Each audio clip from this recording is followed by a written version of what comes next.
Blueprint cigar is absolutely amazing. Wait until you get your hands on the new cigar coming out. Yeah, no, we have another baby on the way. Every time I'm pregnant, you come up with a different business, and I go, no. I need one of these. Sometimes when Justin talks too much, I need to smack one in the face. That would be hysterical. You got Justin, shut the fuck up. He was like, how's anybody supposed to fuck around here if there's no condoms? What? And he looks at this one girl and is like, remember when I bent you over the tractor in the middle of the woods? And I'm like, where am I right now? You're like, what is going on?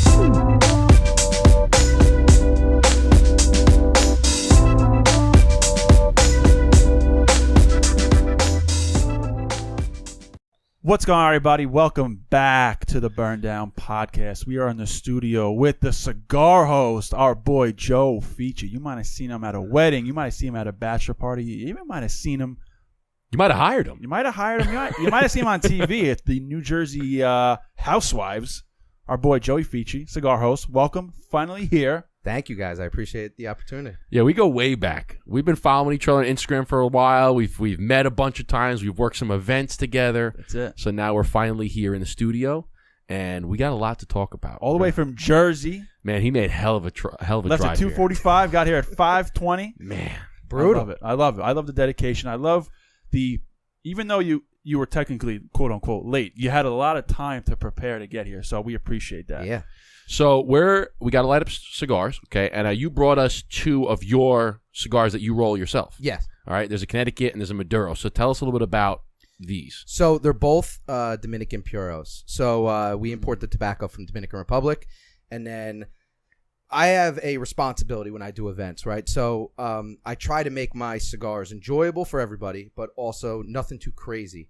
There are some cigar smokers that like a little bit stronger cigar, so that's why we developed the Maduro. And then with the Connecticut, that's like my bread and butter, usually is for all our events, especially larger events, is mostly going to be our Connecticut, which is smooth, creamy, mild smoke. Nothing too crazy, but the nice thing about it is everybody can enjoy it, whether you're an average cigar smoker or avid cigar smoker, or I've actually had brides that never smoked a day in their life. They step up to the table and they enjoy it. So that's kind of why we decided to blend it the way we do, and we have a mixture of Seco and Ligero in both cigars. Okay. Breaking it down a little bit. Yeah, get into the weeds of it. And then we also double binder our cigars and put a triple cap as well. So double binder, triple cap. Okay. Yeah. So, very, very Cuban-esque. I was going to say it's very Cuban-esque. So I didn't properly introduce it, but the Cigar Host, a.k.a. Joey, is a cigar roller. Yes. Okay. Cigar Might have missed that part. But yes. That's why you got titles and descriptions. That's exactly people right. Read that. So. Exactly. So the main thing is you do weddings and events, and you're whenever you see a wedding and there's somebody there rolling cigars and handing them out, that's what Joey does. And so I'm actually going to smoke the Maduro because I just smoked cut my cigar. Our Connecticut. He came in bearing with gifts. We love when guests come with gifts. Straight or V cut? V cut. I've been on the V cut grinds for a couple weeks now. But Joey, thank you for this bottle of Angel's Envy. As you know, people who listen and watch, it's our favorite bourbon. It's another reason why I'm doing the Maduro. That's 100%. And we have a present for you. Do you want straight or V? I'll take straight. We have a present for Joe because the past few events, so we do a lot of cigar network events with Joe, and we are the cigar boots. We're right next to each other. And all the time, we forget to bring our butane. We sell a lot of lighters. Yes. Okay, because we have our own branded accessories, and we sell a lot of lighters.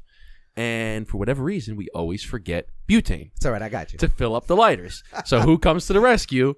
Joey. Joe, we need the butane. Joe, we need the butane. So it's only right that we gift you a fresh bottle of butane for yourself. You know what I'm going to do with this, though? I'm actually just going to toss it in my bins. And we're going to use it anyway. This is for you guys. And then it's going to be... Not for the burn down. Yeah. You know what? I'll actually label it so then we know. No. Perfect. Well, thank you. I appreciate it. You guys are more than welcome anytime. I'm like, fuck, Justin, we got to ask Joe again for the butane. Fuck. I'm always like, don't forget the butane. Don't forget. We got everything. Checks everything off. All right, we got the cigars. We got the lighters. We got the T-shirts. We got the... Fuck, we forgot the butane. And we said it last time, too. He said, hey, don't forget. Pick up butane on the way there. Pick it up. Yes. Like, yeah, I got it. I got it. 100%. And we forgot. Yeah, so, but see, you know what? This is the best thing that I've noticed about the cigar community is we're all here to help each other out. That's it. And, listen, you forget something, you need something, we're always here. We're always here to help each other out, and I think that's what makes everybody grow. And, exactly right. That's what it's about, and that's the beautiful thing about the cigar community is you're not. We've said it a bunch of times on the show that, for instance, you make your own cigars and you try to get hired for events and stuff like that. We do the same thing. We make our own cigar and we try to get events and book events, and we wind up doing the same event. But you would never see, and we'll bring you on the show. Let's talk about your stuff. We're smoking your cigar, and then maybe afterwards we smoke our cigar. It's a very, we help each other out. But you're never going to see that. You're not going to see McDonald's have a podcast and bring on Wendy's. No. You're not going to see Angel's Envy have a podcast and then bring on Maker's Mark or something. It just doesn't happen. They're not in it to really help each other. They're really competitors. Yeah, but no in the doubt. cigar world, nobody's a competitor. It's different. Yeah, no, I think from doing a lot of events and also going to the PCA down in Vegas or out in Vegas, every cigar manufacturer is networking with another cigar manufacturer. Yeah. And that's not even at our level. That's at the very big levels. Yes. Toro Fuente, Rocky Patel, they're all networking. They're all talking. They're all trying to collab, see if we can do a collab cigar or something. Right. Yeah. And that's what I loved as I'm getting into this industry. You start to realize that everyone's there to help each other. And they want to build the cigar community, right? Because we're already behind the 8 ball with all the legislation and everything and the taxes and everything. Mm-hmm. So why not help each other grow? And we're all going to grow together. And that's what I love that aspect. I didn't know that getting into it, but now seeing that it's awesome. A lot of people don't know that. A lot of people don't recognize that the camaraderie of the cigar industry. And when they get in, they go, "Oh, wow, okay, now I see what you're talking about." I said, "Yeah, well, this is why we try to bring more people into this." Yeah, it's like half the reason why I smoke a cigar is the camaraderie behind it. That's it, man. That's it. It's 9 times out of 10 when you meet someone who likes a cigar, they're a good person. Oh, absolutely. And it's like. And it's like that instant kinship. It's like, fuck, you like cigars? Oh, we're gonna be buddies. We're gonna hang out. And what's cool too is I feel like you can't be mad or angry when you're smoking a cigar. You can't. No. You can't be angry about something. Sit down and have a cigar. You can't stay angry. Honestly, I think you'd look like an idiot. Yeah, you can't. It looks kind of cool. It looks kind of cool when you're angry smoking a cigarette. But when you're smoking a cigar and you're angry, it doesn't make sense. Because you can't be angry, dude. Cigarette, you're like, motherfucker. Cigar, you're like, mother. So I actually have a funny story about an angry guy smoking here cigarettes. we go. Let's go. One day where I'm at work, I'm a full-time police officer for anybody that doesn't know, but I'm at work. Shout out. Thank you very much for your service, by the way. Thank Appreciate you. that. And we need a patch for the wall of fame. I definitely would have brought you. I'm going to give one to you on Tuesday at that event. Oh, perfect. Let's go. But yeah, so I'm pulling into the back lot, where we park our cars, and I see a guy across the street smoking a cigarette. And I looked over to my sergeant at the one time, and I'm like, I've never saw a guy not enjoy a cigarette this much. He literally was like, and he looked like mad at it, and he was like, and he flicked it at the end and walked away. I was like, why are you even smoking it? What's the point of that then? Oh, it was so funny. I was dying laughing. You will never see a cigar guy do that. Never. Ever. Unless he's smoking a cigar and all of a sudden he gets bad news and it's so bad he's just like, mother, and throws it. But I don't even know if he would. I don't know. Yeah. I don't even know if he would. The smart decision would be like, fuck it. That just happened. I'm just going to continue to smoke my cigar. Yeah. Mm-hmm. I take it with me. Yeah. You got to write it out. I have a buddy that works for Tesla. I'm not going to mention his name because I don't know if this will get him in trouble. But I have a buddy that he takes like cigarette breaks to smoke cigars. That's awesome. So he smokes he'll smoke at least once a day, maybe twice a day. But he'll have like a little break. He goes, "Fuck, you guys can have cigarette breaks. I'm gonna go out and I get a nice little shorty and I'll sit outside for 15, 20 minutes, smoke a cigar." Yeah. That's by all great. means. He does. He goes, "I do it all the time. On my way to work, on the way home from work." He goes, I'll fuck it. You guys can do it. I'm doing it. Now, hold on. Tesla actually gives their employees cigarette breaks? I don't know, but he's that's a great question. But he uses the brief. I'm gonna take a break. Yeah. He goes out for 15, 20 minutes. He has a little short stick. Even if he smokes half of it, whatever. When I smoke cigars, I'm like, I love it. Cigarette breaks are like so foreign now. It's like what do they call it? The car lighters that still have the cigarette lighters. Oh, yeah. That's what it reminds me of. I will say that I have lit a cigar with one of those lighters. Yeah, I have. That's cool. When in a pinch, I have. Yeah, of course. I actually lit a cigar with one of those. I think they call them piezoelectric cigarette lighters. The one that has the little current. It's like an arc. Those electric ones. I was somewhere on business and I had a stogie, and all the guys went in. I said, "No, I really want to have a cigar right now." So I said, "Fuck it, I'm gonna go outside." So I went to the front desk and I said, "Hey, do you guys have any matches?" And they go, "No." I'm like, "No matches?" Like there's got to be a set. No matches. I'm like, motherfucker. So I go outside. And I'm looking around, and then I see a guy smoking a cigarette. It's like, he's got to have. So I go over to, hey, you got a lighter? Yeah, no problem. Gives me a lighter, and it's this electric current one. I'm like, all right. It took me Fingers can't be choosers, dude. It took me a good, I'm not kidding, a solid 10 minutes to get this thing lit. Because I had to hold it and rotate it slowly. Like, bro, give me my fucking shit back. I know, and I felt bad because he probably thought, oh yeah, here's the lighter, quick light. You got to smoke a cigarette and give it back to him. But he's just staring at me for 10 minutes while I'm trying to light my cigar. Probably want to punch you in the face. Like, give me this fucking lighter. Hey, listen, you're not going to char the tobacco. You're not going to ruin the cigar, right? Hey, I would think. And I was in a pinch, man. I think I had a blueprint too. It's like, I got to smoke this. All right, so Joe, the cigar host. Yes. You've been doing it for what, last 4 years? No, not even. We started about 2.5 years ago. Oh, okay. Now, when you say we, is that you and your wife, or do you have a team of people? Or? Right now, no. So it was my idea, and then obviously my wife. Everything I do, she's a sweetheart. She's my love, and she's great gal. So supportive. She was at the last event. We met her. Yeah. She's gonna be at the one on the 9th. She loves doing it. And we have 3 little boys, so we're busy. You know, she does hair as well, so we're kind of hustling. We're doing our thing, but I go to her all the time with crazy ideas. And I've had multiple businesses in the past and stuff like that. And then this one, she was like, yeah, no, we have another baby on the way. Every time I'm pregnant, you come up with a different business. And I go, no. This one is going. What were the previous businesses? You're like, yeah, I got to make some money. Yeah. Back probably about 2017, 2018, I started a clothing business. Nice. And we did very well. But then COVID happened. And it was more about the fitness industry. So it was called Flex On Clothing. And that was, again, mine. I started from the ground up, got a trademark on the logo, the name, everything like that. It was a lot of fun. But then gym shut down. And then once the gym shut down, that's kind of where I landed in the garage rolling cigars. So it's kind of one business went right into the other business. What was that transition like? Like, what made you just start rolling cigars in your garage? Yeah, so pretty much, I was always a bodybuilder, or always going to the gym, always working out. That was my outlet. That's where I wanted to kind of relieve stress. Gym shut down. The whole world shut down, unfortunately. And I couldn't go. So my time, the extra time that I had, I would just go sit in the garage and I would smoke cigars. When I was doing that, I was like, you know what, let me start clicking around, watching YouTube videos on, which I watch you guys, by the way. Yeah, baby. Yeah, of course. Come full circle. I love it. Burn Down Podcast. And I was on there, and I really like the aspect of how cigars were developed. You know, not necessarily the history, but from seed to actually smoking it. So the fermentation process, watching it grow, and how much time and effort goes into it. Because a lot of people don't know. They say about 400 hands hit a cigar at some point, meaning from the seed, the leaf, all that stuff. Probably even more. I don't know, but that's what they usually say. So I started doing my research and watching, and I was like, this is fascinating to me.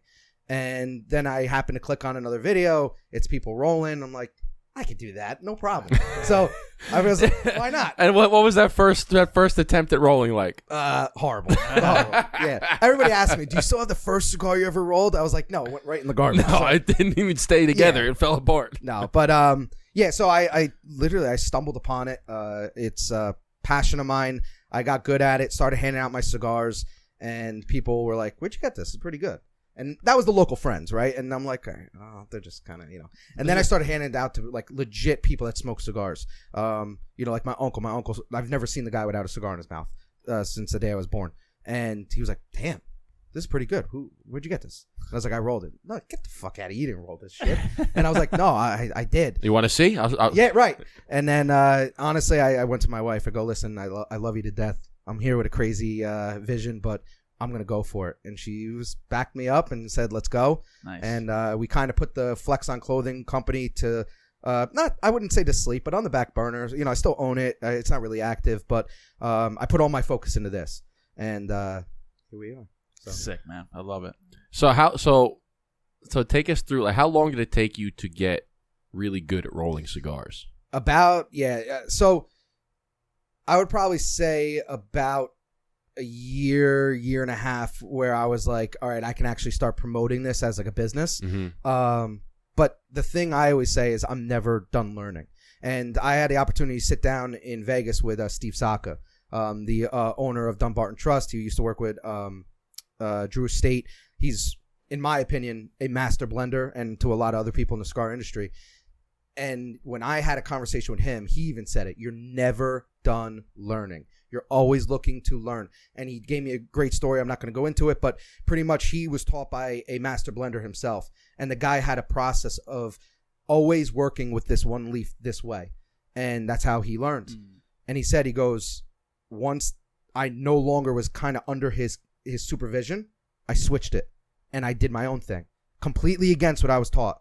And now look at my business. He goes, I tried different things. Don't be scared to try things. And that's what I do. So you got to experiment. You got to, right. And so I'm always learning. But as far as perfection, I don't like that word because you can always mess up on a cigar. You can always say, this isn't right, and just throw it in the garbage or I smoke it myself. But I got better at it and was able to market my product, I would probably say about a year and a half after rolling. So, well, it's great that you say that you're always learning. You're never... There is no such thing as perfection, right? When it comes to this business, because you can have guys that have been rolling cigars for 50 plus years and are master rollers. They roll hundreds of cigars a day for 50 years, and even them, they're going to tell you, I still don't do it perfect. I still don't know everything. Right. Same thing with blenders. I've been blending cigars. They still don't know everything. And every box of cigars you get, you might occasionally pick up a cigar and it may not roll. It may not smoke well. Right. It may fall apart. It may crack on you. Sometimes it has something to do with it has partial to do with the humidity and how it's cared for. But sometimes it just the roll didn't come out the way they wanted to. Right. Shit happens. You're not going to be perfect. Well, it's a handmade product. That's what a lot of people forget. It's handmade. It's a lot of blood, sweat, and tears that go into this kind of stuff and into this business. So, like I said, I'm not perfect. Yeah, of course. When I roll cigars, there's one, two that I'm like, that ain't going on a table.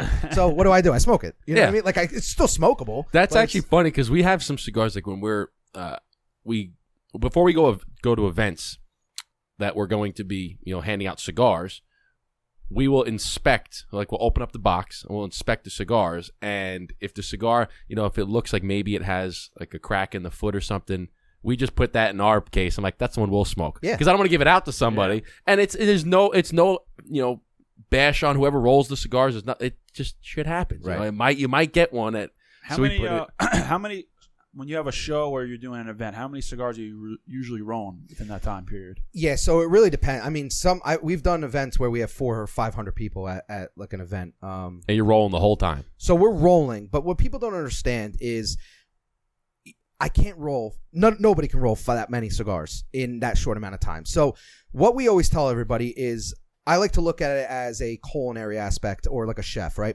The chef comes to an event and comes prepared. So I do have cigars that are already pre-rolled. They're already seasoned. They're pre-rolled. Then I will also be rolling at your event. So yes, you're getting a hand-rolled cigar by us, and you're also getting us to roll there. What I like to do is I like to roll those cigars if I have time to press them and finish them and then give those to the bride and groom. They're theirs. And then I would say, listen, wait about 2 weeks, 3 weeks. I would probably wait a little bit longer, but then by all means you could smoke it. Smoking a cigar right off the table is fine, but it's not going to burn properly. There's so much moisture that goes into the cigar. Right here in my bag, I have my spray bottle with me. I brought some leaves. So you have to have the leaf that's pliable. If I have a dry leaf like out in the fall, it's just going to crack on me. So people don't also understand that aspect. But to get back to your question, there's no way I could physically roll 300 cigars. So we do come with cigars already pre-rolled, but then we actively are rolling there. I'm so glad that you brought up that point about the cigars that you get at a cigar rolling table, the ones that they hand out to you to smoke. Those are not ones that are immediately rolled because of the fact you said that when you're rolling a cigar, the leaves need to be pliable. You need to be able to work with them. Gotta marinate. So I tell that so many people, I go, listen, when you're getting a cigar, I said the ones that he's handing out, they're probably already seasoned. I would hope that if they're handing you one that they just rolled, it's probably not going to stay lit. It's too moist. So we had asked you that too, but at the first event that we did, said, hey, do you pre-roll? He's like, yeah, of course I do. You can't smoke the one I just rolled because it's not going to stay lit. You're going to light it 9 times. I'm like, I got to ask Joe. Like, he's got to have a stash where he'd already rolled them at a previous event or at his house because I'm like, you can't smoke the cigar right off the hand. I'm so glad you brought that up. That's a very important aspect that people need to understand about the rolling process. Is like you can't. They said, oh, because a lot of people would come up to me at weddings and said, oh yeah, the guy just rolled this for me right now. It's so good. I go, listen, I'm glad you're enjoying it, and I don't want to tell them. I'm not going to shoot them down. Like, listen, that's not. Yeah. But you're not going to be that guy. People need to understand that, like, just because it's freshly rolled doesn't mean it's ready to be smoked. You got to let that shit marinate a little bit. I rolled cigars once. I took my wife got me a class in the Bronx on Arthur Avenue over there at what is it, La Casa Grande Cigars? Absolutely, I know them. Yeah. And it was during COVID, so I had to wear a fucking mask. It was such bullshit because there were so many cool pictures that she took of me in videos, but I'm wearing like a stupid white mask. Should have just taken it off. Take the picture. That was like the height of it, so everyone was like freaking out, and I was like, do I really have to wear While that? you're all touching your hands on this cigar, but I have to keep asking. But it was hard. It was really hard, but it was very what's the word? Like fulfilling. Like, you took from this piece of what do you call it? Like a leaf from the ground. And you just made it into a cigar that's going to be combustible soon, and you can smoke it. It's pretty wild. So take us through the process of rolling a cigar. Like, okay, granted, you have all the leaves, okay, and the leaves are there. You're not obviously growing them and harvesting them a lot. You have the leaves. Right. Are they in hefty garbage bags? Yeah, to go from scratch. Like, what's the process to go from, you take these leaves, you got a bunch of them, right? And there's probably different fillers, binders, wrappers to make a cigar. Walk us through that. Okay, so like I said, I import my tobacco, so I'm not actually growing tobacco. I tried just for the fun of it. We're not in the right area for that. It's very difficult. I've never done the fermentation process and the curing process. I've watched videos, I understand it, but I've never done it. So by no means am I knowledgeable enough to speak on that part. But as far as receiving the leaves, so when I import the leaves, they do come in garbage bags. That's to keep the moisture in. So I have the garbage bags, and then you're gonna have whatever you order. But I order binder leaves, wrapper leaves, filler leaves, and I order the Seco and Ligero. So that's two types of filler leaves.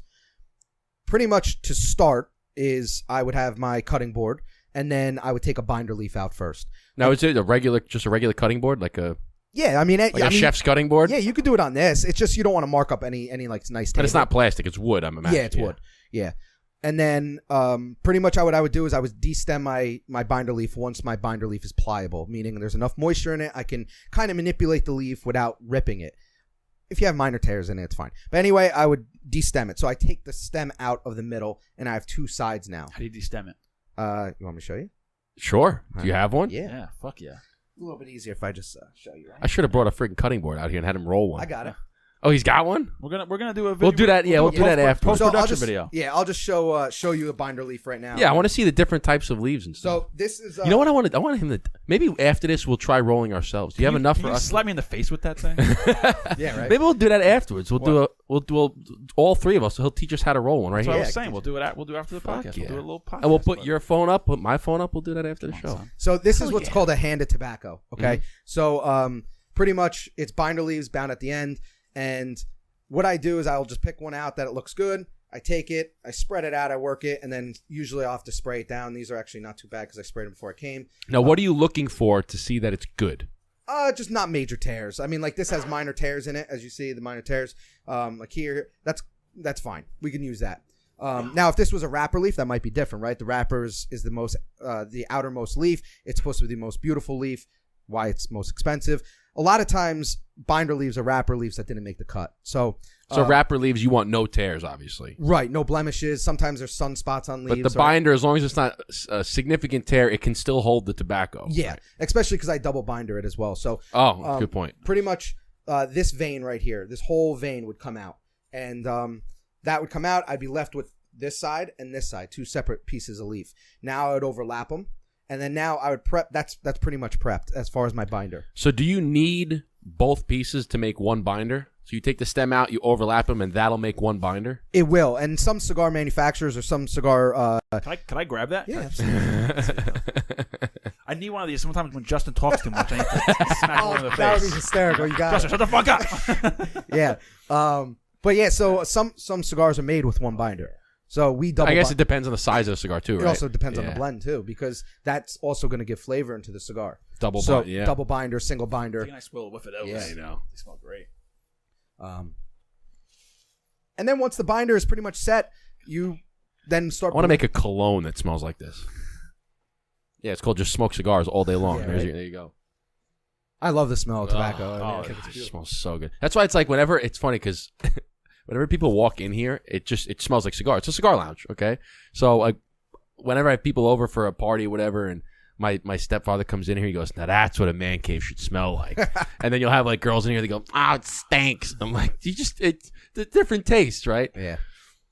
Okay, so you take out the stem, and depending on, and you just rip it. You don't use a knife, like one of those circular I saw knives. you do it at the thing. You did it quick. He was like, whoosh, Yeah, gone. no. So there's two ways to destem it. There's a very simple way. I'll just show you. There's a very simple way, which is you just kind of pluck the stem out all the way, with your fingers. Live action right here. Yeah. Hold on 1 second. On the pod. All right. So take this. I'm gonna open it up.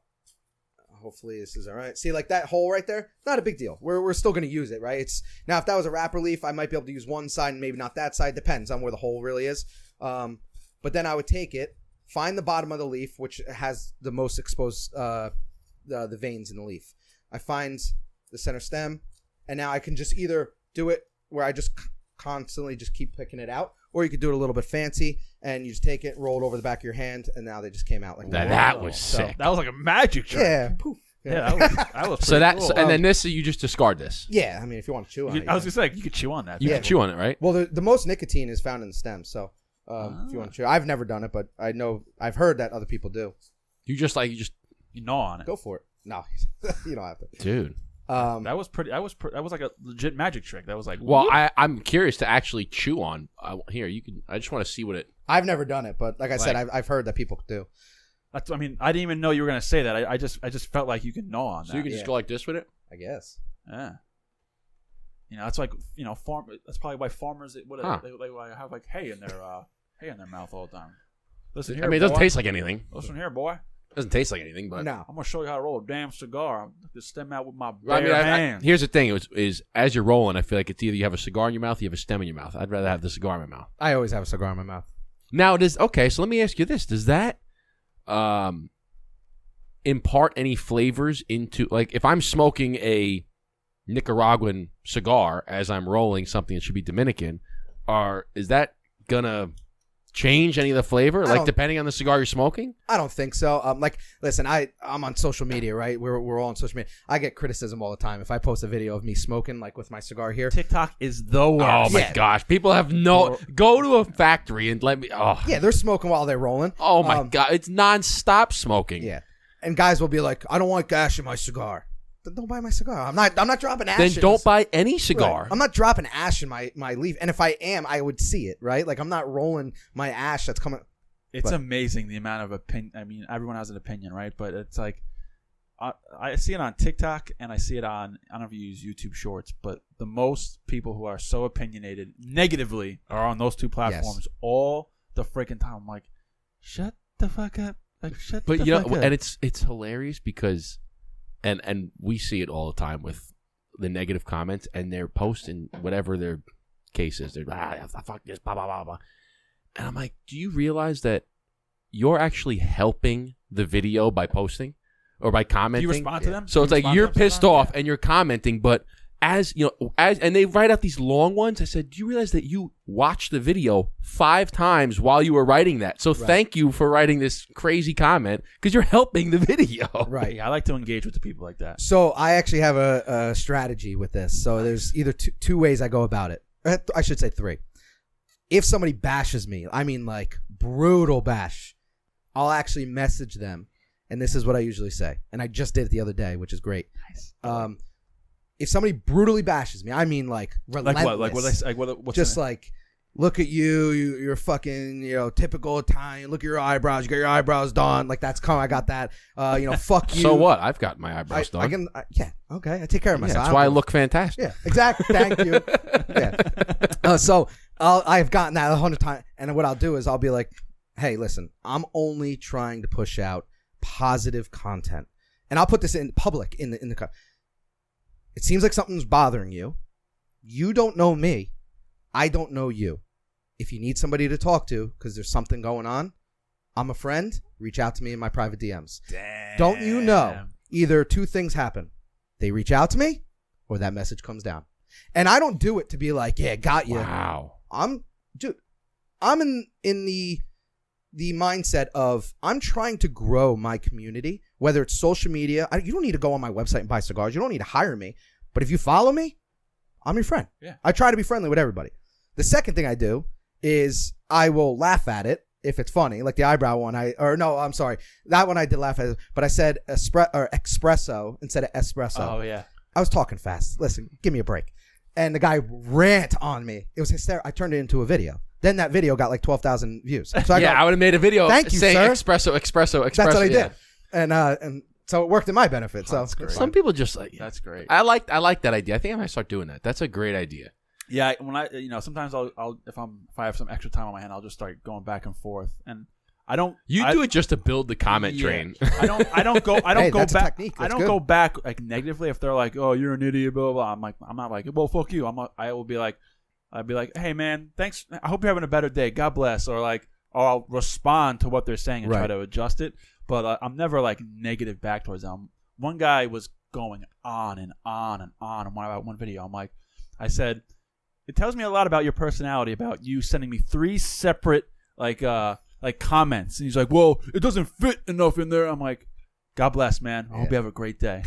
Yeah. You just ask him, like, they'll go on some rant, and you just ask him, what did you mean when you said this? And they go, oh, blah, blah, blah, blah. Like, I still don't understand. Can you explain a little bit more? And then just get this comment train. Next thing you know, your video's got 15 comments. Right. You're like, thank you. Yeah, it's great. It's great. So, okay, so we got the binder out. Now, what is the next step that you're going to do in this cigar rolling process? So then once I have the binder prepped and ready, like I would stretch this out. It's a little dry. So I would stretch it out a little bit, get it pliable, and then I would start blending my filler leaves. So then I would start doing my Seco to Ligero, which I pretty much do a 3-to-1 ratio of Seco to Ligero. This way I have a nice even blend. Like I said in the beginning of the podcast, I have kind of responsibility.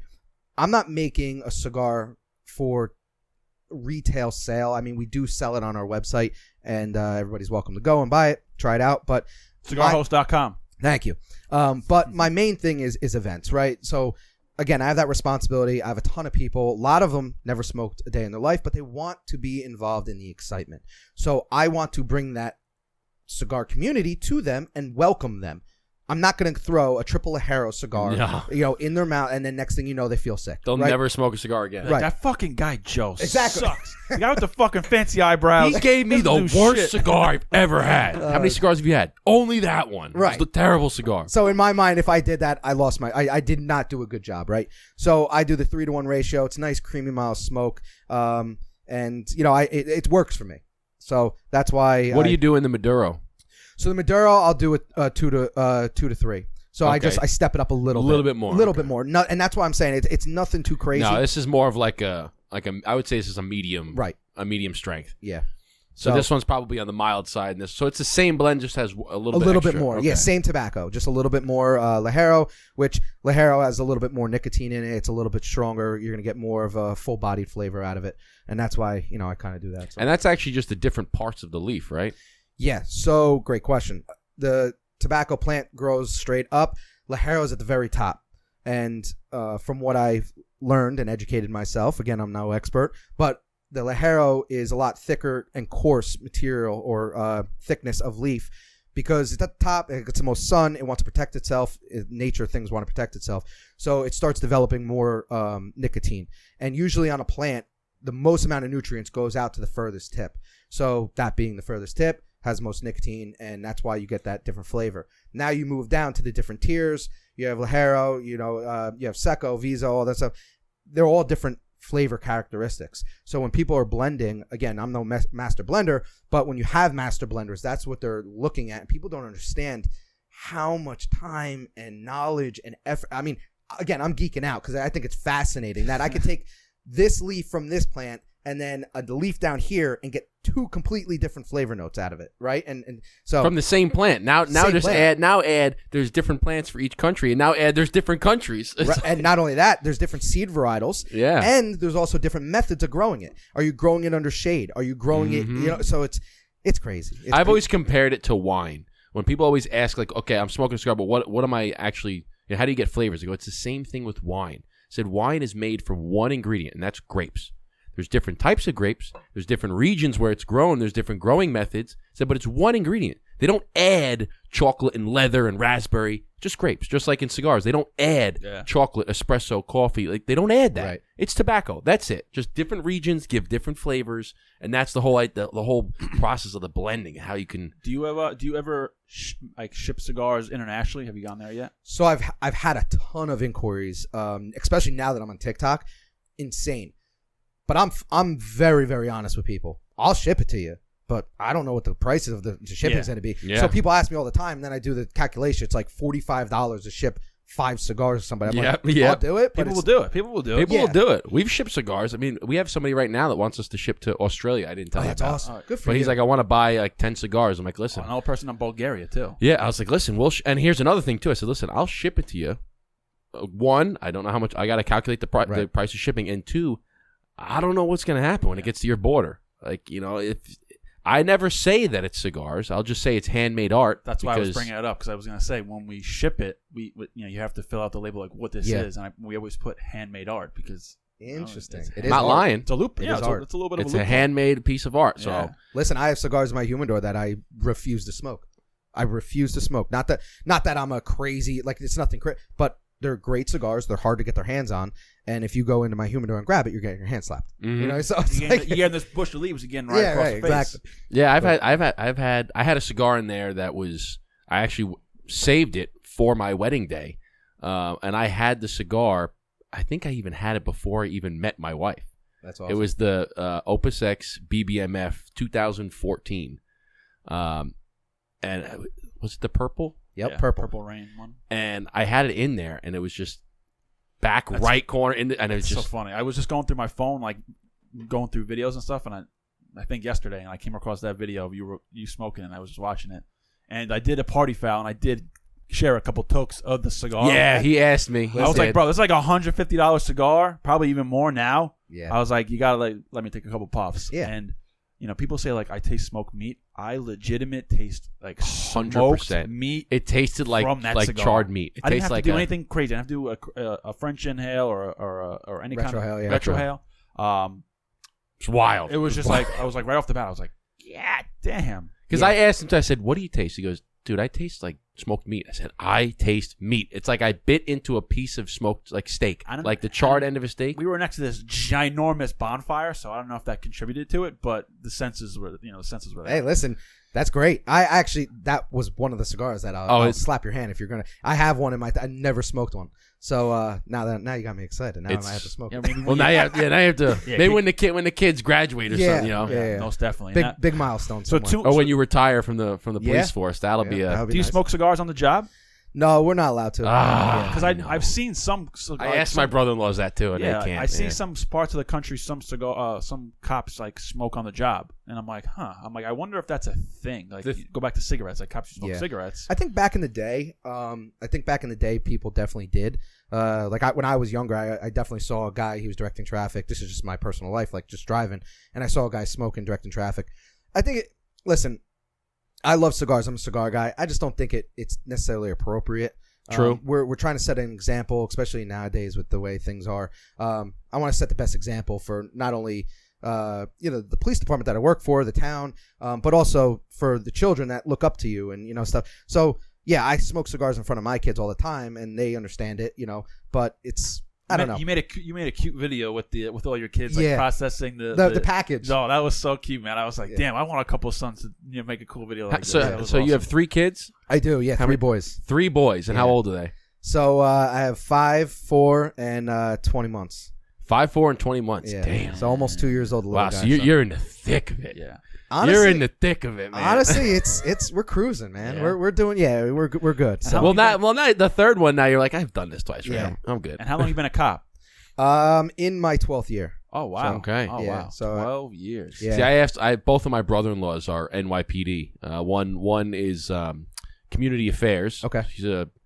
So I always forget so you become an officer, and then the next step up is that sergeant, and then lieutenant. Sergeant. Yep. So he's a sergeant. He's in community affairs, but now he's trying to become a lieutenant, taking a test. And my other brother-in-law is MTA, and who's also volunteer firefighter. So they got all the bases covered. Yeah. But I've always asked, hey, can you smoke like cigars in your car? Because I know it's like sometimes, you know, if you don't have a call, you're not doing something, like you sit and you go, oh, all right, I gotta sit here. Whatever. Can you smoke? He goes, nah. He goes, actually, technically, he goes, we probably could, but when you bring the car back and they smell it, and now you have your body camera, he's like, but technically, like, okay, if somebody was a cigarette smoker and they needed a cigarette break, are they going to say, no, you can't? He goes, so technically we could, but like you said, it's kind of the respect aspect. Yeah. Don't smoke in your car. But he goes, but I've seen some guys that don't give a shit. Like, they're on the end of their career, their windows down. They don't care. So what made you want to be a cop?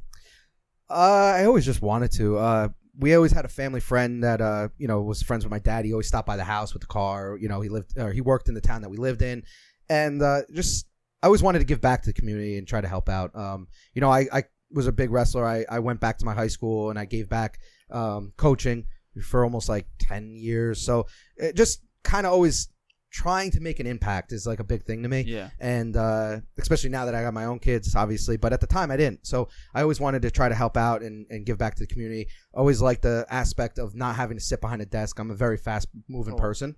So now you just sit behind a cigar table. Yeah. But in law enforcement, like you never know what you're going to encounter, right? It could be literally the most boring day, sitting there not doing anything, right? Doing radar or something like that, or you can get a decent call. So that's kind of the aspect that like drew me to it. I would say, and then So your kids. So you were a wrestler. Your kids gonna be wrestlers? Yeah. So we actually started. My oldest son started wrestling about 2.5, 3 years old, and we're not pushing it on them by any means, but now he's 5, and this year was his like first year with the town, so he kind of took a little bit of time off, and now he's like obsessed with it. He loves it. Is he smoking cigars yet or what? So it's so funny.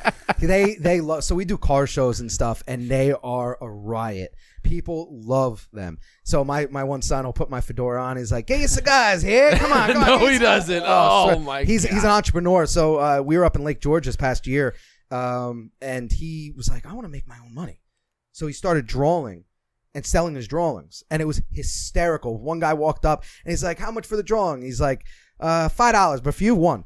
And the guy like pulled out a 5, and he's like, here, kid, just take it. He took the drawing. Oh, it was hysterical. Yeah. So he's a little hustler. I love it. I love it. They're great. So it's a lot of fun. So I seen you on TV. Yeah, a little bit. So you've been doing the Cigar Host 2.5 years. And we've always talked on Instagram. And then I remember we were talking one time here, and I don't know how it came across, but I think, you posted about it. And I was like, oh, man, that's awesome. Congrats. And then I just so happened to be in my bed watching The Housewives with my wife. And I said, I feel like this is an episode where I think it was the newest episode. And I usually don't watch that stuff in bed. I usually watch some bullshit TV. She's like, I want to watch Housewives tonight. I'm like, all right. And I'm like, there's a party going on. I said, I think this is the episode I said my buddy on Instagram is in. And I'm like, oh, shit, that's Joe. I was like, hey, I know that guy. I was like, so how did you get involved with the New Jersey Housewives? Because that's pretty popular, being so new into business. Yeah, no, it was I was definitely taken back a little bit when we got the phone call. I'm extremely grateful for every opportunity that ever comes my way. And you got the phone call. Yeah, we got the phone. Yeah, I got the phone call. Nice. So pretty much I got a phone call that, somebody was interested in having us at the event. They're somewhat of a big name. This is not my words. This is the person that was on the other line. And I said, okay, no problem. You're going to have to sign a non-disclosure agreement, this and that. I'm like, who the hell could this be? Non-disclosure agreement. Yeah, so I'm like, I had no idea. So I just called my wife and I'm like, listen, I don't know what's coming, but I think it's going to be something pretty cool. So long story short, I think about a week goes by, and then my phone rings again because during that first phone call, they gave me the date and the location. I said, yeah, done. We could do that. So then about a week goes by, and my the phone rings, and it's a different person on the phone. And they said, we know you. We know this person reached out to you. Explain it. Yes. Okay, well, we need to let you know that you're going to be working with Bravo TV. We're going to be sending over through email, non-disclosure agreements, releases, this and that. Are you the business owner? The whole 9. And next thing I know, I got email. And I'll never forget, I was sitting down at Cape May with my kids and my wife and my in-laws. And it was like my heart just stopped. And I'm like I'm what on TV. Fuck is going on right now? In a good way. And, you almost had to take a step back and like, kind of. Is this real? Right, exactly. So they're not punking me, right? Where's Ashton Kutcher right now? What the hell is it? Exactly. So I read through everything. Everything looked good. I sent everything back.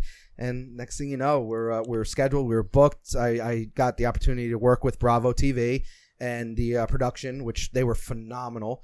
And then once I got on scene, obviously it was with New Jersey Housewives, and they told me that once I signed the paperwork because I said it right in there what show.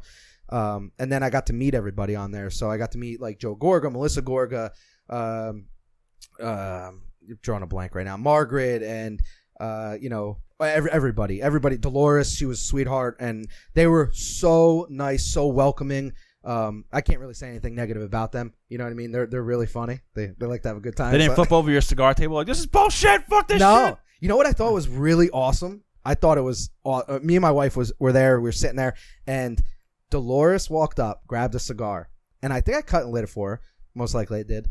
She knew how to smoke a cigar. She was a boss. She's a badass. Yeah. Dude, you're probably like, whoa. Yeah. Even my wife looks over and she's like, that is so boss. And she knew it. So Dolores, she was a sweetheart. She took some videos, sent it to me and stuff, and it was pretty cool. But overall, like I said, I'm so grateful for the experiences. But that was a really cool milestone. How was it like? How was the atmosphere? Just like you're at a party that's a legit party going on, but it's a reality TV, reality TV. Like, what was like that being like in there?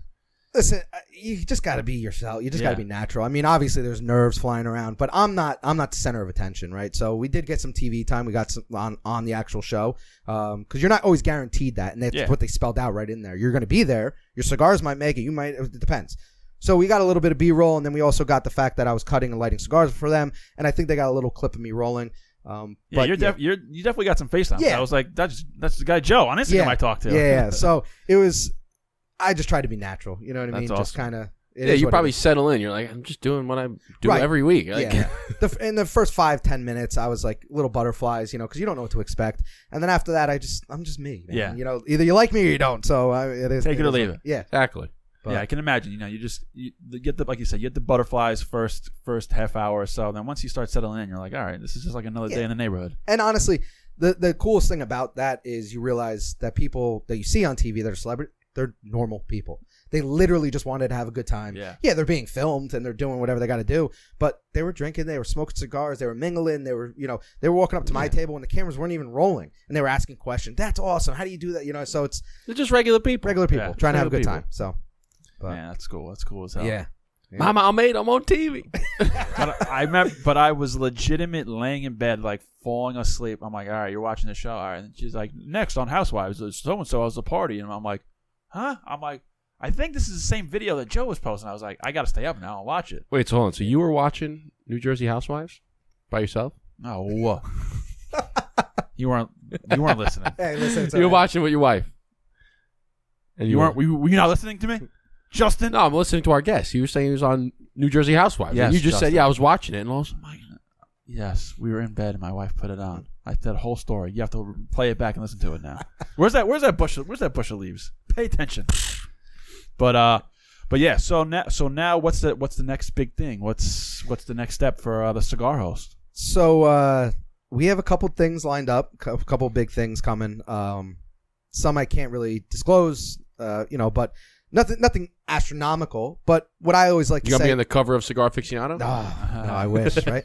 But I'm always moving. I'm always trying to, like I said before, if an opportunity comes, I learned never say no. You never know. Like, I've done events where I've met people that I was like, all right, yeah, I guess I'll do it. Try to help.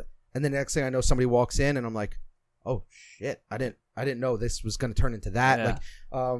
Like I don't know. I have some other people that I've done private events for that I couldn't talk about, and I can't talk about. And they're not huge names, but they didn't want the publicity. And I said, yeah, no problem. I won't take pictures or whatever. But it's like, I would have never had that opportunity. So that's another cool thing about the cigar community.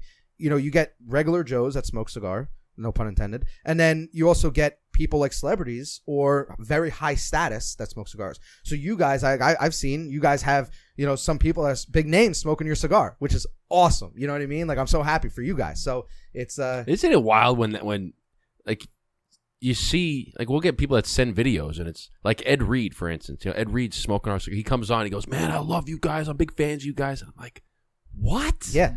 And it's like, because you see these guys, like big names, smoking your cigar, and you're just sitting back and go, is this really happening? Is this really my life? Like, I grew up watching you. Like, you're everybody knows you on the entire planet, and you're smoking. You're coming to me asking me for cigars, saying that you love my. It's fucking Didn't wild. Bert just message or Bert Kreischer? like that was a few years ago. That was I just saw recently. We haven't really? we haven't gotten him on the show yet because he was busy filming a couple stuff. But he said he would. We sent him some stuff. Yeah, this was around COVID.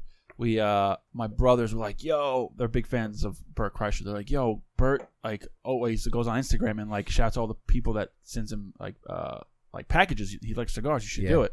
So Justin and I put a care package together once, and it's a bunch of cigars. And we includes like some scotch and stuff like that. And weeks go by, and I remember like bringing in like I was grocery shopping and bringing all these things groceries in, and I get like a ding on my phone. I'm like this, and it's like Bert Kreischer mentioned you in a story. I'm like, drop my shit. I was like, what? And he was like, yeah, you know, these guys know how to send a package, you know, cigars, this and that. And he's like, yeah, let's podcast. So then he followed me on Instagram, and I talked to him for a little bit. But right after that, that's like when he was already popular, but after we sent him all that stuff and he shouted us out, that's when like he really fucking just blew up. And he's like, bro, I'm just like extremely busy and never got around to it. But we're not going anywhere. You never know. Yeah, it's just I just find it's wild when you see something that you've just again, it's the reason why we call it the blueprint, right? It's something, anything you make, when you build a house, you got to start with the blueprints, and the blueprints come from your brain. Somebody has an idea and they come up with a blueprint, and then you can build this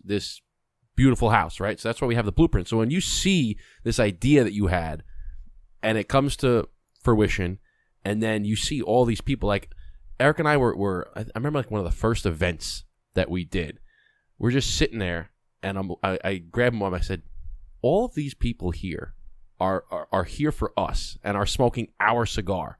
And there's 100 people, and I'm like, this is wild. Yeah. This is wild. And it's not like, you know, they're hugely famous people. It's just a bunch of regular guys that we know that have come to the event to celebrate something that we created. It's wild when you get to see that stuff. It's cool. Yeah. It's cool when you see people enjoy the stuff that you put your blood, sweat, and tears. You know how that goes. And then you get people that are sending. You get guys that send messages, or like I think you put together a reel, maybe it was a year or so ago, of people that send pictures smoking the blueprint, and we just put them all together, all pictures behind some music. Yeah, do it every year. And I think I was in that one. You might have been, but you were. see, like when you look, there's people not only in the United States. There's people in Europe. There's people in China, in Africa. We have people in like in India, in the Maldives, smoking a cigar, and you're like, this something that we created is everywhere. Traveling everywhere. People in like in Denmark are smoking cigars. Well, we just had crazy. He was a previous guest, Oris Orweto.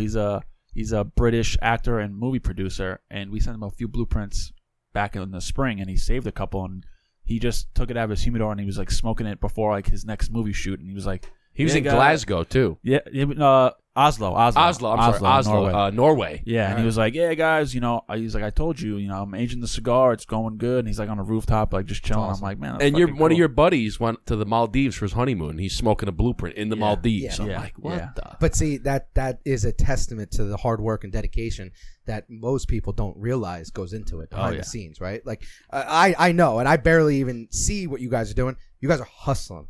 And that's, people don't understand that you gotta, if you have passion and you have love for what you're doing, it shows through your cigars, it shows through your product, and then you couple that with hard work.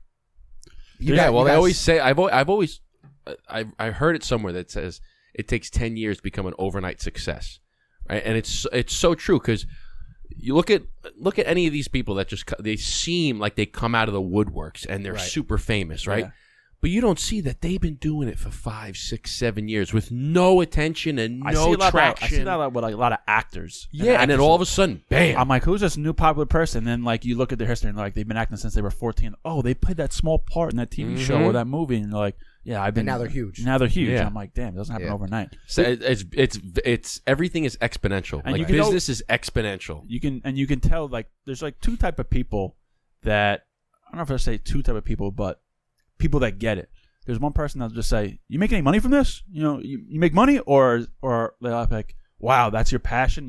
What drove you to that passion? They actually ask you about like the story behind it. And I'm like, behind that person most likely has a business, has some kind of thing they're passionate for, and the people that just ask you like, "Hey, you make any money from this?" It's just like you just want to know. They don't get it. Yeah, they don't get it. They just want to know if it's worth it or not. Right, but right. It's but there's more than just making a buck. You know what I mean? Like I said in the very beginning, if you can impact somebody, if you can make a positive impact or impression on them, that like to me, I mean, yes, I'm in business to make money. Let's be honest, right? Yeah, at the end, But if you can help somebody. People are giving me the opportunity to go to an event that is probably a huge milestone. I mean, we've done weddings, but we've also done baby showers. We've done, what is it called? Gender reveal party. Like, I'm at a big milestone at somebody's, at somebody's event. And if I could just make it that much better, 100%. Yeah, I feel like I accomplished something. And that's why I like it. So, I think it's, yeah, I think we all do it for that internal validation that we're doing something, right? That people enjoy. Because like we just that canvas right there. A guy just messaged me last night. He's like, "Hey, can I get another black canvas that you guys sign?" He's like, "I have one in my man cave, but he's like, I need one in my barn." And he's in Oregon. And he's like, "I'll buy another one." That's awesome. And I'm like, "Wow." I'm like, "Really? You want another one?" He's like, "Yeah. Can you get me one?" I'm like, "Yeah, we got it." And they asked to sign it. I'm like, yeah. You want my autograph? We're very humble guys. No, we're not like when the first one that we did. Somebody, I think, did we give it away or no? Somebody had asked for, hey, can I? Oh, we had so this one was actually up here at one point. Now we have the blueprint ones, and somebody had said, hey, I like that canvas in the back of your episode. Can I get one? And we're like, yeah, of course you can, no problem. He goes, can you actually sign it for us? And I remember when the first one we signed, I'm like, do you want my autograph? Like, I'm just a regular guy. Like, it's not like I'm LeBron James. And we made a video about it. It's not like my autograph's going to be worth something. And we made a video about it, and there was like 10 other people like, oh, can I get a canvas? Oh, can I get a canvas? Can I get a blue one and a black one and a red one? And I'm like, just why? Yeah, and I am signing it. I'm like, what the? I'm like, this is crazy. But you know why? Because you have a positive impact on those people. You might give them 15, 20 minutes, 30 minutes out of their day that makes them laugh, smile, because you don't know what everybody's going through, right? Yeah, true. So you're doing it through the podcast by giving out good content, having fun, laughing. You're also giving it by, having a great product, great cigar. So that's why, own that, and I understand you guys are very humble. I know you guys, but you should be proud. Well, that's awesome. That's honestly, it all comes down to, like you said, if you can provide any form of value or positive experience for people, the money will come, right? The money is, we're all in business to make money. You don't go into business to not make money, okay? Yeah. At the end of the day, trying to make money and you're feeding your family. I get that. But it's really about providing the value for people. And the whole idea that we have is if you can grab one of our cigars, light our cigar, and sit down and watch the show for an hour, said then out of your day could be crazy, hectic, busy, stressful, but for an hour you get to sit with us and enjoy a nice smoke. Yeah. That's all we want. We want to give you that 1 hour of peace and solitude where you can just unwind. That's what it's about. Same thing for you at an event. If I can just make your event just a little bit better, that's it. Yep. The money's great; it'll come, but that's the main goal. And it's a testament to your product because, you get hired once, and then I'm sure some one or two people are like, oh, that guy was good. I want him for my next party, and then it just butterflies effect from there because you go to that guy's party, and then there's one guy at his party and says, I want that guy, and it just goes and goes and goes. And it's important to be diligent about the details and what you provide, because some people go into business and they just expect things. Like you see sometimes these business owners and they have like their storefront or just like their business, and you're like, that's how you take care of your own product, right? Like, or your logo, like it looks like shit. Like that's what people think. Want people to think of you. Like it's weird. Well, it's terrible. You also in business, right? You want to try to make your product the price feasible to keep growing. And I've had this discussion with somebody who's very knowledgeable in finance and obviously doing my own due diligence. Can I pause you really quick? Yeah. Is there any chance we can open up that Angel's Envy a little bit, man? Absolutely. Maybe I can grab a little taster. We don't got to pause for that. I'm looking at it. I'm like, fuck yeah, we got it. So guys, so you were saying that? Yeah, no. So so I have a financial guy that I just bounce things off of and talk, and the idea of maybe trying to change things within the business. One being maybe the tobacco leaves and the importation, and what about this? What about that? And I said, hold on a minute. My product. Did anybody want some? Sure. My product is working. People enjoy it. I will not cut corners on my product. I might be able to cut corners. That's a great philosophy. I might be able to cut corners on other parts of the business. Maybe marketing techniques or this and that. Maybe, credit card processing. Maybe I could save here and that. As far as the product, it's a high quality mute topic. Right? That's 100% right. Maybe you can shave a couple cents on the bands. Maybe you could, if you're or the shipping, or maybe I can buy a little bit more in bulk. But you're right. The quality has to be there. Right. And that's a challenge too. With cheers, fellas. Gentlemen. Thank you very much. No, absolutely. Appreciate you guys coming having on. The reason why I stick with this is because no matter where I go, I know what it's going to taste like. The bartender might be fantastic in this joint, but might be shit in that joint. And I might get an old-fashioned or Manhattan here, and it might taste great, but over there it might not taste that good. But I can get this anywhere, and I don't care if you're a great bartender or a shitty bartender. You can't fuck this up. It's always the same. It's the same shit. 100%. It'll be the same thing tomorrow. It'll be the same thing a year from now. Can't do that. That's it. That's how I view diners. If you can't make a good cheeseburger, diner sucks. See, I'm like a pancake guy when it comes to, and I don't really eat a lot of pancakes. But like if I'm going to a diner, I'm a breakfast. I mean, you do got Joey Short Stack right here. Yeah, you gotta. That's where the name came from. Right, Joey Short Stack. Yeah, right? that's where the name came from. Actually, really from pancakes? Yeah. You a big pancake guy? I never look at that face. Well, no. Let me never met a pancake I didn't like. No, so. but I'm asking that because you're a bodybuilder. Well, so and they're probably pancakes. the worst thing you. Well, it depends on how you utilize the nutrition you're putting into your body, right? So, the way I actually came up, we were sitting in a booth, and I was bodybuilding. I had the business, the Flex On clothing business. Do you still bodybuild? I don't. I stay fit. You know, I know. Listen. Yeah. Come on, he stays fit. The guns. Come on, son. Come on. You see how tight that shirt is? It's got to be fucking 20 inches right there. No, I wish. 22s. But bodybuilding, it takes a lot of time, not only out of your life, but out of the loved ones around you. So, it's just like everything. It's a sacrifice. It's huge. Like I was going to the gym twice a day, and you're miserable. Yeah. Well, I can diet, so like I have no problem eating really clean. But it's a huge group effort. Like my wife had to cook food for me because otherwise I'd come home from the gym, and don't forget I'm working night shift and this and that. So it was a lot. And then you go out to dinners and they're like, "Come on, eat." No, I'll get chicken and broccoli. Really, we're at a steakhouse. Nope. Chicken, broccoli. You want dessert? No. Nope. Chicken, broccoli. Hot fudge sundae. Come on. Why are we even going out to eat? Ice cream's my favorite thing. So. Yeah. But we were sitting in a booth, and I was like, Short Stack, Joey Short Stack. And my wife just looks at me and goes, "That's it. Get the handle." And I was like, "Yeah, you think?" And honestly, it was that good. makes sense. Yeah. I always wanted to ask you what that so comes from. Now people are like, "Oh, you got to change it." Like I like to bounce a lot of ideas off of people. I love criticism. I say that all the time. I do love criticism. Tell me something is wrong. Tell me something doesn't look right. Yeah. The cigar doesn't taste good. I want to know that so I can always better myself and improve. I don't take offense to it by any means. So when I was asking people, and so I'm like, they're like, "No, you're a cigar guy. Change your name." I go, "No, it worked for me. It works. I'm leaving. It works. Why would I change it?" I'm They're the like, original Joey Short Stack. right. They're like, "What about Maduro Joe? What about Lajero Joe?" I'm like, "No, it's Joey Short Stack." Because a million other people have names like I that. know. You know? So it's different. But you know what? The hand, like, you don't really. I feel like it used to be a little bit more important what the handle is, but it really doesn't matter. No. Once you have an established handle, like it could be, your name could have been Mr. J, and it didn't matter what the industry was. People just knew you as Mr. J. Right. Like you don't have to have cigar in your name or Cigaro or what.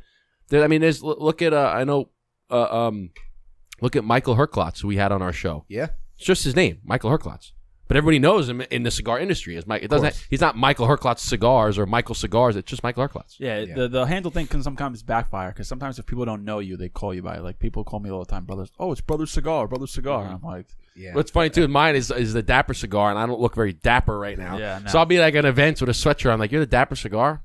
You don't really look that. Let's say, yeah, I know. Well, sometimes I'm like, man, I wish it was just like maybe like my name, but that's the trademark. It's Brother Cigar. Honestly, at this point, you're probably better off not having the name Cigar in your. Yeah. Well, I was going to bring that up. That was another point I was But getting then at. it's like, what do I change it to? It's like because it might hurt you because it's got the word cigar in it. But it's but that's your business. The first name was Bro Smoke. Oh my God! Tell them about that story. I think I watched your episode on that. Yeah, this was. I mean, when Instagram was like fresh, so I was like, Bro Smoke. We're bros that smoke cigars. Yeah, absolutely. And I was like, I'm just gonna post pictures about looking cool, smoking cigars, and it was just like, not what at all I attracted. It was all like, weed people, weed dispensary people, and they're like, hey man, I got this AK-47, this great Afghan Kush you want. I'm like, I gotta change this name here. So the only thing that I get is I get a lot of people asking if I'm part of Dapper Cigars. Yeah. Yes. And I was like, no. I was like, I'm not part of Dapper Cigars. I said, they're great cigars. I've had them before. I remember the first time I said, it's official. The Dapper Cigar reviewing Dapper Cigars. Yeah. Like, that was the whole thing. But I said, actually, no. I'm the Dapper Cigar. I'm surprised they didn't reach out to you and want to buy the handle. Yeah, I don't know. It's true. I mean, I was around before them. Not a knock on them, but I was in the Instagram game. And that's why he changed it to, because he was just I was Dapper Cigar, yeah. And then he changed it to the. I was like, I'm the Dapper Cigar. Yeah. And believe it or not, there is a Brother Cigar without the underscore at the end of it. Really? Yeah, that's why I have an underscore, because there's Brother Cigar. It's like an unused profile, so I'm like, fucking asshole, you took my fucking name. If anything, it helps you, because if they're looking for the one and then they see yours and you have more followers, you're like, oh, I'm gonna follow that guy, but once you start typing Brother Cigar, I pop right up. But humble brag. But yeah, that's the way it goes. What are you All right, so I want to ask you this. This is a fun little question. So you've obviously done a fun little question. Yeah, it's a fun question. No, it's just funny. A fun little question. Fun little question. Don't make it big. Don't make it big. It's a little one. So you've done, I don't know, how many events have you done now? Have you done over 100? Oh, well, yeah, well over 100. Like well over 100. So you've done hundreds probably. Just this year alone, I think already booked. I want to say we have maybe, I don't even know, 60. Just like so you do about a little over an event a week?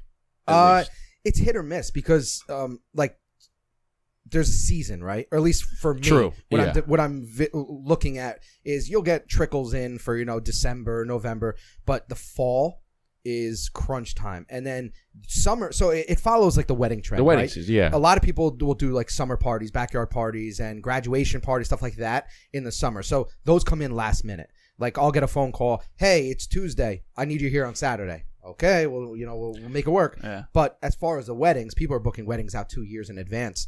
And my wife is in the wedding industry. She does the hair and stuff.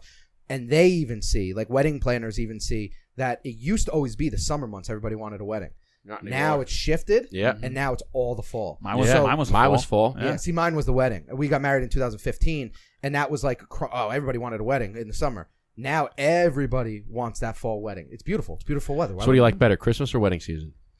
Yes, wedding season. Yeah, right. Exactly. No. So my question is, okay, so you've done countless events, right? You've done so many events. Do you have any crazy stories from an event? You're just like, what the fuck is going on? Yeah. Can you share any of those? So it was actually my first event I ever did. I'm gonna leave some details out so I don't offend anybody. But, keep it PG, right? I guess. So I'm at the first event I ever did. Now, like this is talk about butterflies, right? So like I know my product is good. I know I can roll, but now I'm presenting myself literally the first event, and I'm there. I have my brother-in-law with me. It was a decent ride, and we're there. And as the party's going on, the wedding's going on, I see a group of people walk out, and one guy, he must have been bombed. He walks outside, because that's where we were, in like a tent, and he's like, I can't believe there's no goddamn fucking condoms in the bathroom. And I like laughed. I'm like, oh, all right. Well, he wasn't joking. And he was like, how's anybody supposed to fuck around here if there's no condoms? What? And me and my brother-in-law just look at each other, and we're like, is this guy being serious? Next thing you know, there's like 3 or 4 other couples here, and he just looks at this one girl and is like, remember when I bent you over the tractor in the middle of the woods? And I'm like, where am I right now? You're like, what is going on? Listen, I've done a lot of weddings. I've never had that type of talk at a wedding. And I'm just sitting there minding my own business, rolling cigars, and we're dying laughing, me and my brother-in-law. And I was just like, you never know. There's what always you're gonna hear, what you're gonna say. Like, there's always that one guy at the wedding. Well, that's like the scene from The Godfather when what's his face is banging the one bridesmaid in the bathroom upstairs. Right, exactly. There's always that one guy. Yeah. I can't believe there's no fucking condoms. I know that time I bent you over on the tractor. Holy talk about no shame. No shame. He had to be obliterated. Was he loaded? I mean, he was on his 2 feet.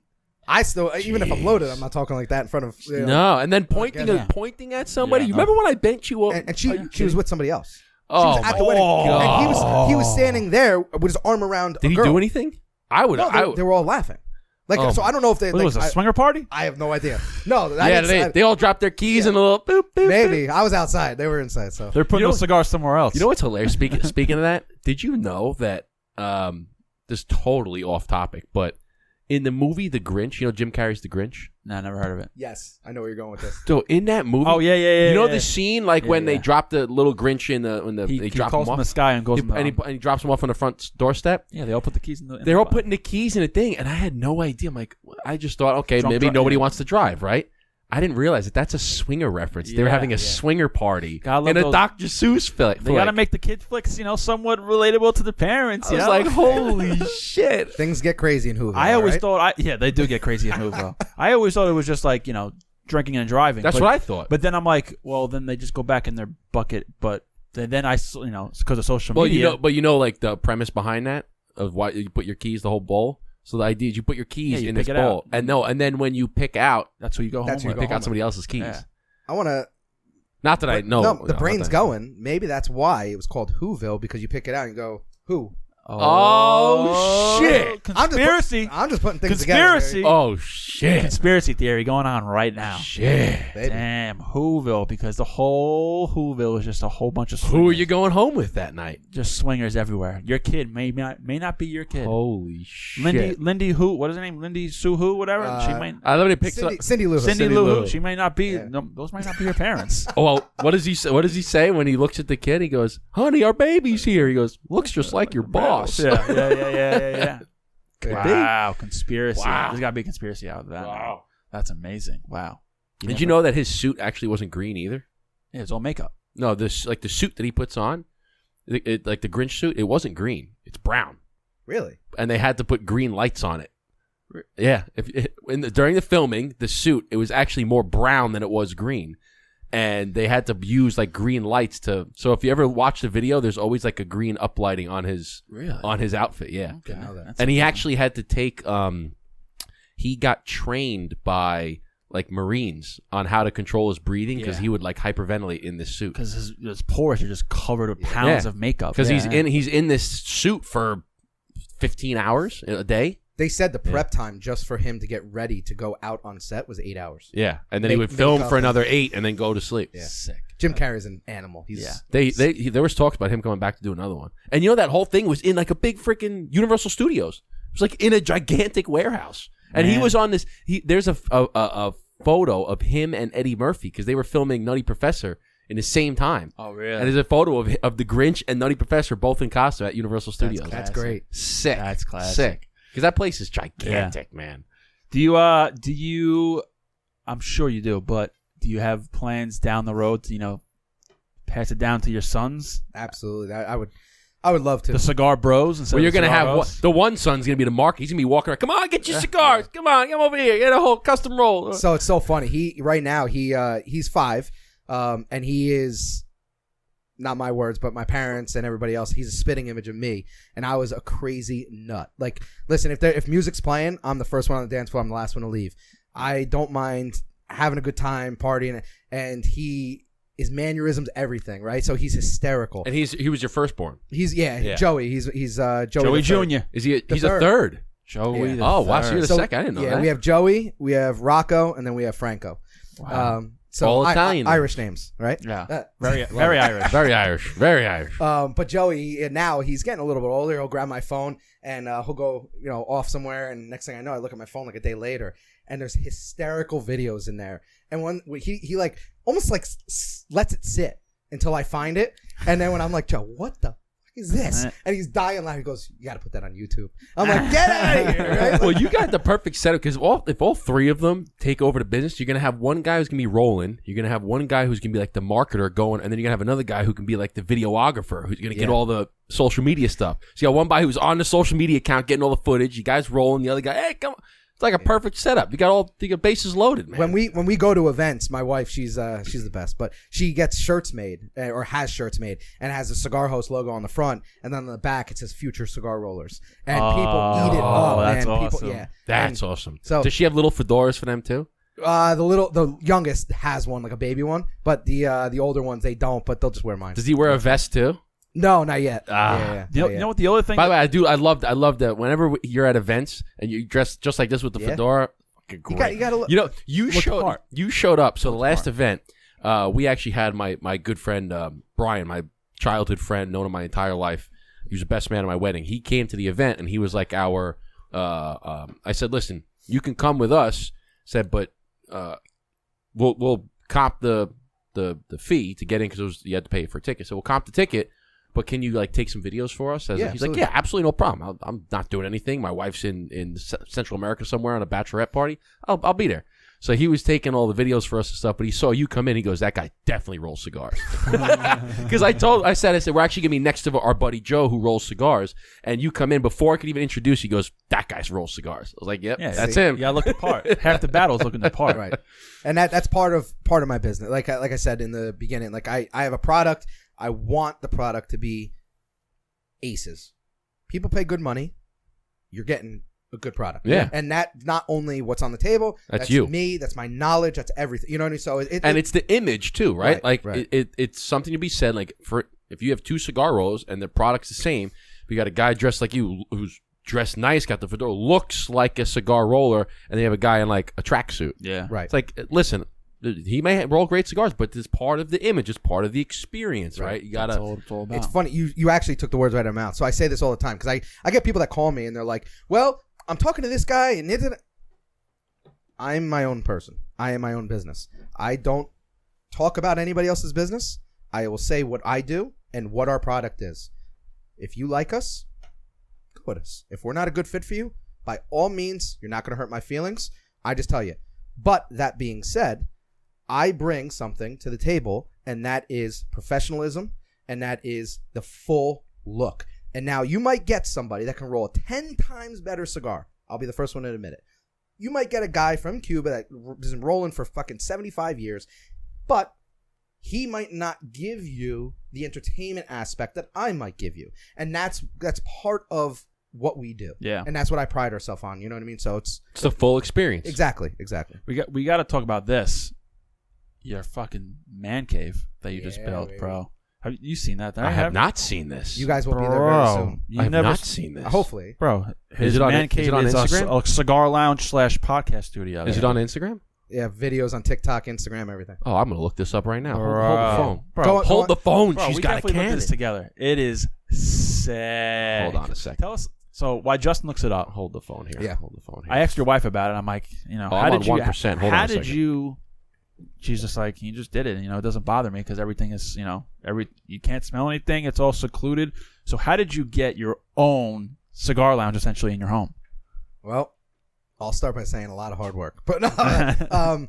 And I'll caveat that a lot of hard work and a fucking fantastic wife. So I get that's got to be part of the equation. That's got to be the first one. Fantastic wife, and then a lot of work. So every person that's ever walked into my cigar lounge, they sit down, they look around, and they're like, "This is amazing.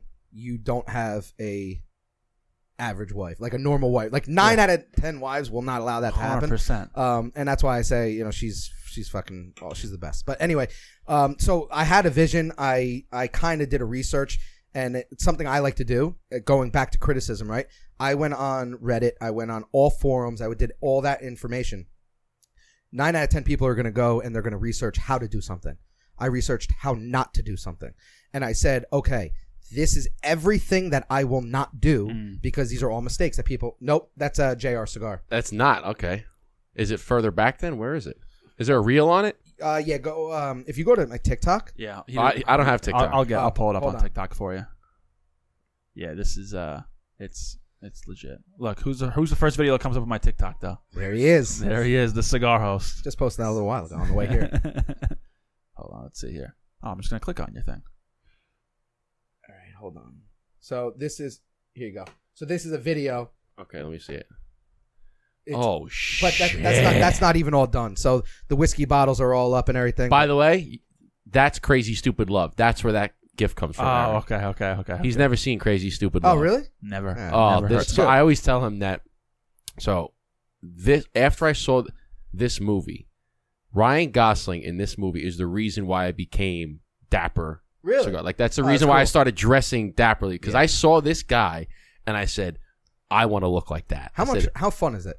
right? To look, and when you look good, you feel good. It's the best, man. And I always say that. I'm like, listen, and they go, oh, how can you be comfortable in that? I said, I feel like when you get a suit and it is custom made for your body and it fits like a glove, right? You feel like you feel so good. You feel powerful. You feel like unstoppable. When you walk dressed nice, you maybe put a little hat, a little fedora on, you have a nice stogie, nice shoes, you got the watch on. You feel so good about yourself. You're like, I could conquer the fucking world. I love it. This is the lighting. The lighting around that? Yeah. So where is this? Is this just my basement? It's your basement. Okay. Yeah. Now, let me ask you this. How did you do the ventilation? That's it, baby. So, like I said, I read forums and Reddits and everything. How not to do something. Oh, I fucked up here. I did this and now. So I read everything I could possibly read for weeks and weeks. And then I pretty much said, okay, I got the knowledge down. I'm not a framer. So I had a guy come in. He framed it. Before he sheetrocked it, I spray foamed insulation myself. The ventilation, I did myself. I'm not an HVAC guy at all. All YouTube, trying to learn. And so pretty much what I did was I put 2 6-inline vents going out. They're AC Infinity, if anybody wants to know, and they're controlled by both my phone and I have a controller on the wall. They have their own vent, so each one is running its own vent. That is on the one side of the room. It's a rectangle, so it's 14 by 17 long, and I have it on the longest part is the 2 vents. On the direct opposite side, where all my whiskey bottles are in like the dry bar, I actually cut a hole in the outside of the wall. I came in and I put a ventilation system coming into the room to bring in clean air. So with that, I went overboard and I did a actual filter box. So it's the air that's coming from the outside is actually passing through an air filter like you would have in your house. Then I also went to an extent of putting a UV light filter. So the air that's coming in is so purified and filtrated that when it comes in through the toe kick of the dry bar. So you don't even see the vent. So I never really used that, but we had 10 guys in here the one night, and that was the most we ever had. You got to use it, yeah. I put those 2 babies on 10, and I threw that on a 1. Clean air like that. And my biggest thing is I hate going to a cigar lounge and my eyes burning. That is why I dedicated so much effort and time to the ventilation, because I said if I'm not comfortable in my own cigar room, I don't want anybody else coming in here. Nobody's going to want to come here. Exactly. Crazy. So, what do you think about our ventilation? I was just going to say. It's not bad, though. Like, I'm fine. Do you know what we have? 1 fan blowing out the window. It works? It does work. It works. It does work. Yeah. I mean, listen, I went overboard. Like, again, this is part of my business, though. So, like, now this is my office. This is where I do, we have the podcast coming out. So we have that. But all my content, all my TikToks, all my YouTubes, all this, everything is pretty much shot in here unless we're out doing an event and stuff like that. That's awesome. I was like, damn. Like you said, that's like 9 times out of 10, you're not getting that in your own house. Right. I love it. Your wife is not. When I tell people that I have it, they're like, okay. And they come over like, whoa. Yeah. That's something to be said. The most important thing there is the wife, the supportive wife saying, yeah, honey, do it. You got it. Because right. you can have a lot, like, nah. Like, when we moved into this house, I was like, listen, honey, all I want is that pool house out there. Yeah. I don't care. You can do whatever you want for the rest of the house. The house is yours. Just give me that pool house. No problem. Yep. And I turned the pool house into a studio, to our studio. And it's like, but you can have so many times. I want to turn our basement to a cigar lounge. No, you're not going to do that. We're going to smell the cigar in the house. You're not going to do that. I'll ventilate the whole thing. No, we're not going to do that. You're not going to do that. She's like, no, go ahead. Go for it. No problem. Awesome. Can you give me an estimated cost of how much that cost you? A lot. Yeah. Are we talking 6 figures? No. She might have said no then. No. Hey, listen, it's a business expense, honestly. Like 100%. So that 100%. The business paid for it. That's I'll great. be honest. The That's business awesome. paid for it. That's all that matters. And it's a business asset because now I can literally. I wasn't able. We live in New Jersey, right? You guys are in New York, but New Jersey, we're on the East Coast. It's fucking freezing. Mm-hmm. I can't go outside and smoke a cigar with planes going over and buses and trucks and this and that, and you hear stuff. And now I can go down there, just turn on the vent, and I can light a cigar for a 2-second video, put the cigar down, and walk out, and nothing. Right? Like, yeah. It's the camera's already there. The lighting is already there. The decor, everything. It's not like So it was a no-brainer. It has helped me grow my business without a doubt. It's definitely an asset. So she knew that too. Like That's awesome. You hit the nail on the head. When you're in the East Coast, you're in the Northeast, it gets cold, right? So to have a spot, and granted, the studio that we're in right now, I mean, people on camera, they don't see all the stuff behind. Like, it's not, they just see the back wall. But we don't have like baseboarding heating. We don't have baseboard heating. We don't have ventilate. We have a fan that is like a window fan blowing the smoke out. And we have 2 space heaters. We had a receptacle box, and we just covered it with a blueprint cover. So I was like, dude, we can't have people in here, and they just look at this empty receptacle box. What can we do? He's like, I mean, we thought about putting a fan up there, but it's gonna hang down. Yeah. But all we have are these 2 little space heaters, and I'm like, listen, it's comfortable in here. So all it needs to do, it's not gonna get 80 degrees in here. So, but all it needs to do is just take the chill out of the air. Yeah. Say, because when I want to come out here, I've done it in the winter where I come out, I'll just bring my laptop and I'll work from out here. I don't need it to be super warm. I can wear a sweatshirt and a light jacket. I'm fine with that. I just don't want to freeze my ass off. You put the heaters on, it'll heat up to 60 degrees, 65 degrees, and it's fine. Mint. Yep. It's mint. I don't need it to be. He wants it to be stifling hot. I like it coffee hot. I like Really? it like stuffy hot. Yeah. See. Only for a little bit, then, not for long. I like, for like a half hour, I like it where it's like, it's like that's hot here. so it's fine. But every time, so he leaves his office and it takes 20 minutes to get here. 15 minutes. 15 minutes. So he always texts me. He says, "Hey, I'm leaving in like 5. Heat up." So I'll come out. Get that bad boy going. So from the moment he texts me, to the moment he gets, it's about a half an hour. So I come out here and I what I actually want to do is I want to hook these up to just like a remote switch, so I can just go in my house, click the button on, and I hook the lights up too, so I know that it comes on. And I come out here, I turn them on, and it'll be freezing. We've had episodes where it's like 0 degrees out. And I'll just come out here. I put them on. I go back in. I put this one on too. Half an hour later, we come out here. Totally fine. Can I give you a suggestion? What's that? Move the heater to that side.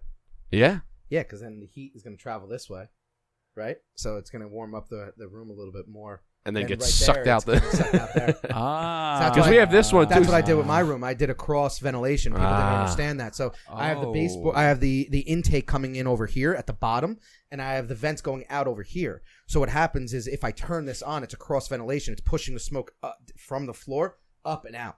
So you want cross ventilation. Yeah. Little research. Done. Because we always just did. He's got that one facing him, and this one's facing me. Yeah. And then I'm more. I mean, it might not make a world of a difference, but it'll definitely be a little bit more efficient. Until it pushes the smoke right in Eric's eyes. Yeah. I might change it back. Fuck Joe. That wasn't my idea. Yeah. No, but you're right. Just to have a spot, like, because I have my brother-in-law has he doesn't have like a spot where he can smoke because it's cold. It's like, dude, I said, you got a shed. He was thinking about redoing the shed. I'm like, dude, just go to like Home Depot and get one of these sheds. It doesn't have to be huge. I said, get like it could be like an 8x10 shed. Put the 8x10 shed in there. Yeah. I said, run electricity, just run a conduit out there, put a couch and a TV and a little space heater. I was like, and get a little button where you can hook it up to a light, click the button. When the light comes on, you know the heater's on. You go out there, you're set. Yeah. You don't need a gigantic man cave. Just a little spot. Put a TV in there. If you put an Amazon Fire Stick, done. Put a little Wi-Fi booster so you get Wi-Fi, done. Like this TV behind us has an Amazon Fire Stick. So if I want to come out here, I said, you don't even need that. Take your laptop. Yeah. Or your phone. Like, you don't need a whole lot to get it done. Well, see, and that's what people, they're like, hey, like this is a little, but it was my business. Yeah. Like, honestly, I swear I love cigars. I smoke all the time. If I didn't have a cigar business, no way that was happening, right? But like, it's the business. So it's business expense. It's a great point. That's how you were able to pay 0 taxes last year. Yeah. Tax write-off. We love tax write-offs. Yeah. But Joe, so we're coming to the end of the hour podcast. Hour 30. And we usually like to give our guests a red carpet where they can plug away, promote themselves, let people know where they can find you, what events are coming up, where they can book you, whatever you need to do to plug away. Floor is yours, my friend. Appreciate that. Well, first I want to say thank you very much. The Blueprint cigar is absolutely amazing.